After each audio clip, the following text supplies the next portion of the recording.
Principios espirituales que glorifican a Dios.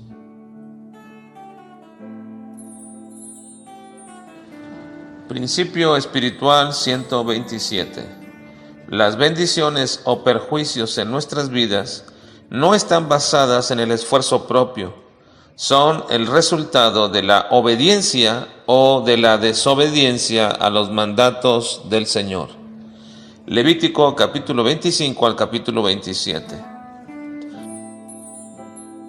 En una sociedad y en un tiempo donde el pragmatismo es relevante, también se ha levantado por otra parte la ociosidad, la indolencia y el hedonismo, es decir, la búsqueda del placer en sí mismo como un fin. Estos dos extremos podrían decirse que determinan para muchos la condición en cuanto a lo material y lo económico que se puede tener. Por un lado, se piensa que si eres una persona esforzada y disciplinada, siempre tendrás medios económicos suficientes, propiedades deseadas, etc. Y por otro lado, si eres una persona que solamente piensa en el momento, satisfaciendo tu deseo temporal, entonces vivirás siempre con necesidades. Ahora bien, no quiero dejar una percepción equivocada y que piensen que digo que tales actitudes y acciones no cuentan o no abonan a nuestras condiciones, pero lo que hay que entender son dos cosas. Primero, que nuestras actitudes y acciones no son las determinantes. Pensar así es dejar a Dios fuera del control y tomarlo todo nosotros, y no es así. La Biblia es muy clara a este asunto y respecto a las riquezas y pobreza, desde la perspectiva horizontal, es decir, aquella que solamente nos deja ver lo que solo nos es posible ver mediante nuestro análisis de circunstancias, personas y medios, diríamos que la culpa o el éxito de nuestras condiciones nos corresponde a cada uno de nosotros. Pero mediante un análisis basado en las Escrituras, diríamos que esto no es así. Esto es una determinación de parte de Dios. En Proverbios 22:2 dice: el rico y el pobre se encuentran, a ambos los hizo Jehová.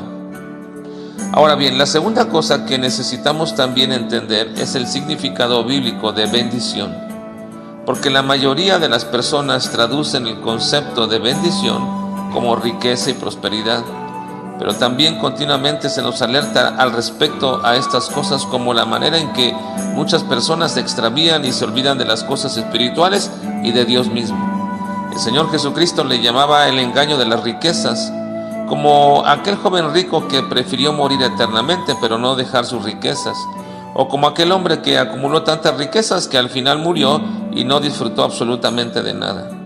Y sobre todo, cuando Cristo dice que respecto a nuestro servicio a Dios, no podemos servir a Dios y a las riquezas. La bendición de Dios se considera como la consecución de los planes y los propósitos de Dios en nuestras vidas.